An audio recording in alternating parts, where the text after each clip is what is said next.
गुरु, आज तू लेट आलास, meeting cancel झाली आणि जर सतत असं चालू राहिलं तर क्लायंट्स आपल्यासोबत कधीच मीटिंग करणार नाही.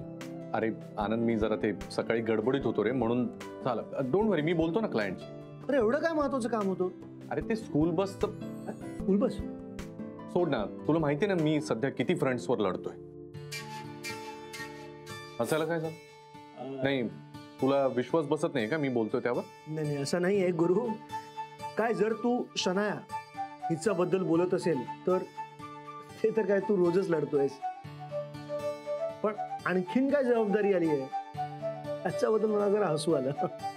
छान आनंद, मी सध्या अथर्वला सांभाळतोय. तू अथर्वला सांभाळतोयस का? काय झालं? वहिनी बऱ्या आहेत ना?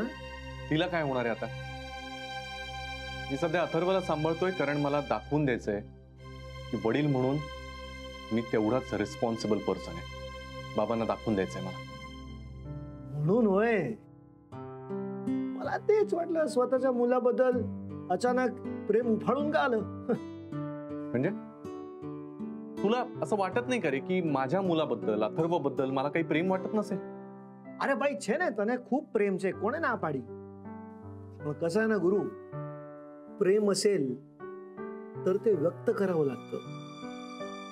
समोरच्या माणसाचं लाड करून, काळजी घेऊन, असं घराबाहेर काढून. आनंद आनंद प्लीज, आता परत त्या विषयावर येऊ नकोस, ओके? हा, तर मुद्दा असा आहे की आता जेव्हा मी अथर्वला सांभाळतोय as a responsible father, complete man of the year या टायटलसाठी आता मी एलिजिबल आहे. मला या स्पर्धेत भाग घ्यायचा आहे. Okay, great great great. काय ग्रेट ग्रेट काय? हे ऐकायला नाही बोलवलं मी तुला. आनंद, मला तुझ्यावर जरा जबाबदारी टाकायची. See, it is all about publicity, okay? म्हणजे मी रिस्पॉन्सिबल फादर आहे, केअरिंग आहे, हे आपल्याला माहिती आहे, पण हे कळलं पाहिजे ना लोकांना. सो आता एक काम कर, एक चांगला फोटोग्राफर पकडून माझं आणि अथर्वचं एक फोटोशूट अरेंज कर. म्हणजे त्या फोटोज मधून दिसलं पाहिजे ना की मी कसा केअरिंग, रिस्पॉन्सिबल फादर आहे म्हणून. ओके ओके बस. पण गुरु, मला अजून एक प्रश्न पडलाय. काय आता? अथर्व तुझ्या घरी राहतोय बरोबर? हो.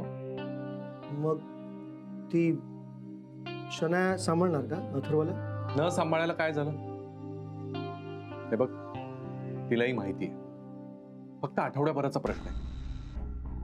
आम्ही आठवडाभर अथर्वला जर नीट सांभाळलं तर राधिका डिवोर्स पेपरवर सह्या करणार आहे आणि अशीच बाबांची अट आहे. त्यामुळे काय ती नक्कीच सांभाळेल. सॉलिड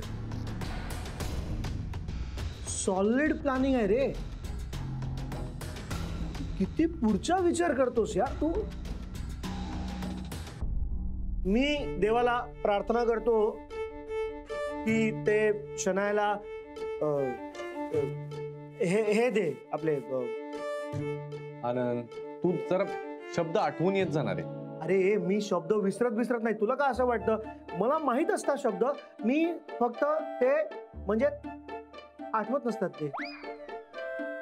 सफरचंदाचे काप नीट परतल्यानंतर त्यामध्ये दालचिनी पूड आणि मध घालून पुन्हा नीट परतून घ्यावं. बटर लावलेल्या ब्रेडवर सफरचंदाचे तुकडे, बदामाचे तुकडे, टुटी फ्रुटी, डार्क चॉकलेट आणि मीठ घालून दुसरा ब्रेडचा तुकडा त्यावर ठेवून वरच्या बाजूला बटर लावून घ्यावं. एका बाउलमध्ये स्ट्रॉबेरी सिरप आणि क्रीम घालून सॉस तयार करून घ्यावा. तयार सँडविच पॅन मध्ये बटरवर ग्रिल करून घ्यावं आणि स्ट्रॉबेरी सॉस बरोबर सर्व्ह करावं.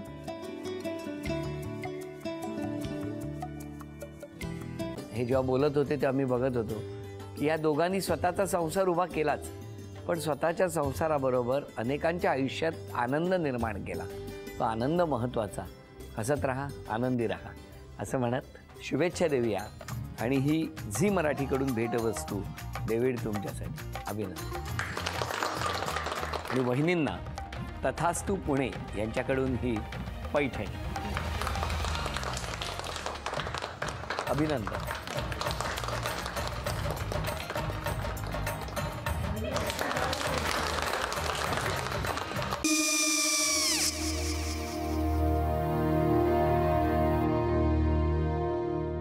काय हा काय झालं? काय झालं काय? आले मी निकाल लावून आली. हो पण तिची आईच काय बोलली? तिला वाटलं का सगळ्या निशाने आपल्या चुका कबूल केल्या का? आई मी चांगलं सुनावून आली आहे. त्या तिची बाजू घेत होत्या पण मी लक्ष दिलं नाहीये. खूप झालं आता. चांगुलपणा खूप झाला. मऊ दिसलं ना की कोपऱ्याने खणतात ना माणसं, ते असं. अगो पण आईच म्हणली काय तिची? पटला काय ती का? मला माहिती. आई मी तुम्हाला नंतर फोन करते. हो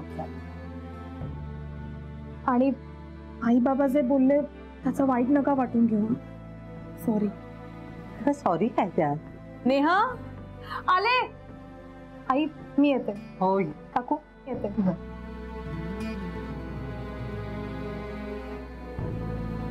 सावकाश जाग. हो हो. मग काय काकू, कधी उडवता लग्नाचा बार? बघूया.